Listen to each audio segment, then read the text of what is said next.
అత్యాధునిక టెక్నాలజీతో నడుము మరియు వెన్నునొప్పికి treatment. Tejas spine care, Somajiguda, Sainikpuri, Gachibowli.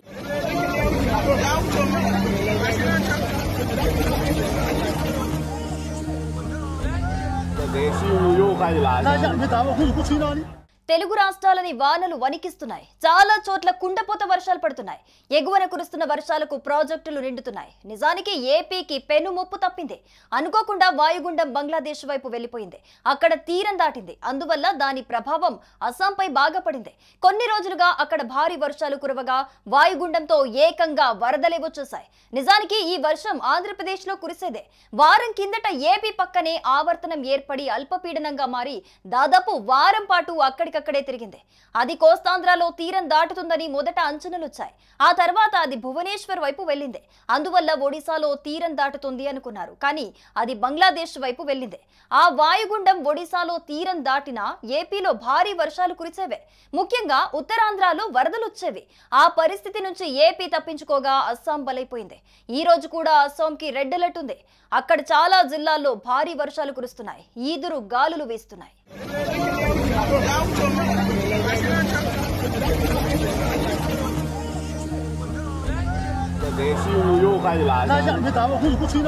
ఇక ఇదిలా ఉంటే ఆఫ్రికా దేశం నైజీరియాలో వరద బీభత్సానికి 115 మంది ప్రాణాలు కోల్పోయారు. ఎడతెరిపి లేకుండా కుండపోత వర్షాలు కురవటంతో సెంట్రల్ నైజీరియాలోని మోక్వా పట్టణాన్ని వరదలు ముంచెత్తాయి. మోక్వా పట్టణంలో 88 మంది చనిపోయినట్లుగా ముందు గుర్తించినప్పటికీ ఆ తర్వాత మృతుల సంఖ్య 115కు పెరిగిపోయింది. మోక్వాలో ఎక్కడ చూసినా మృతుల కుటుంబ సభ్యుల రోదనలే వినిపిస్తున్నాయి. ఇంకా సహాయక చర్యలు కొనసాగుతున్నాయి. భారీ వర్షాలకు సమీపంలోని డ్యాం కూలిపోవటం వల్లే ఈ పరిస్థితి తలెత్తిందని వివరించారు. ఫలితంగా అనేక మంది ప్రజలు కొట్టుకుపోయినట్లు తెలిపారు. వరద ప్రభావిత ప్రాంతాల్లోని ప్రజలకు సాయం చేయటంపై రెస్క్యూ టీంలు ఫోకస్ చేస్తున్నాయని నైజీరియా జాతీయ అత్యవసర నిర్వహణ ఏజెన్సీ ఆపరేషన్స్ విభాగం అధిపతి హుస్సైన్ ఈసా వెల్లడించారు. రెస్క్యూ ఆపరేషన్ ముగిసే సమయానికి మృతుల సంఖ్య మరింత పెరగొచ్చని అధికార వర్గాలు అంచనా వేస్తున్నాయి. దీంతో వేలాది మంది ప్రజలు నిరాశ్రయులయ్యారు. నిలువ నీడను కోల్పోయారు.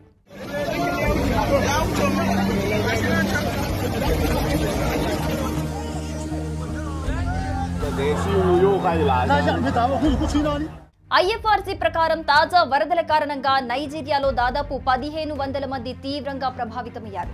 దాదాపు 200 మంది నిరాశ్రయులు కాగా 50 ఇళ్లు కొట్టుకుపోయాయి. పొలాలు, కీలక మౌలిక సదుపాయాలు దెబ్బతిన్నాయి. రాబోయే 48 గంటల్లో నైజీరియాలోని మధ్య, దక్షిణ ప్రాంతాల్లో భారీ వర్షాలు కురిసే అవకాశం ఉంది. కాగా గతేడాది సెప్టెంబర్లోనూ నైజీరియాను భారీ వరదలు అతలాకుతలం చేశాయి. అప్పట్లో భారీ వర్షాలకు ఈశాన్య నైజీరియా ప్రాంతంలోని మైదుగురిలో ఒక డ్యాం దెబ్బతింది. ఫలితంగా వరదలు సంభవించి దాదాపు 30 మంది చనిపోగా లక్షలాది మంది నిరాశ్రయులయ్యారు. ఇక తెలుగు రాష్ట్రాల్లో నైరుతి రుతుపవనాల కారణంగా ఇప్పటికే విస్తారంగా వర్షాలు కురుస్తున్నాయి. దీంతో పాటు వాయుగుండం ప్రభావం కూడా కనిపిస్తోంది. ఈ క్రమంలో వాతావరణ శాఖ కీలక ప్రకటన జారీ చేసింది. తెలంగాణ, ఆంధ్రప్రదేశ్ లో నైరుతి రుతుపవనాలు విస్తరిస్తున్నాయని తెలిపింది.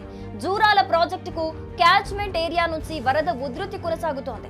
జూరాల ప్రాజెక్టు ఇన్ఫ్లో 60,000 క్యూసెక్కులు ప్రాజెక్టుకు వచ్చి చేరుతూ ఉండగా 5 గేట్లెత్తి 38,824 క్యూసెక్కుల నీటిని శ్రీశైలానికి విడుదల చేశారు.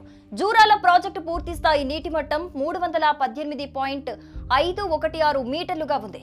జూరాల ప్రాజెక్టు ప్రస్తుత నీటి మట్టం 317.470 మీటర్లు.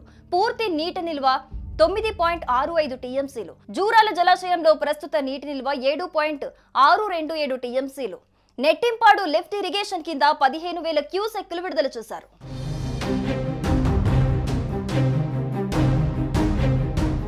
సుమన్ టీవీలో మీ పర్సనల్ అండ్ బిజినెస్ ప్రమోషన్స్ కోసం కింది నెంబర్కి కాంటాక్ట్ చేయండి.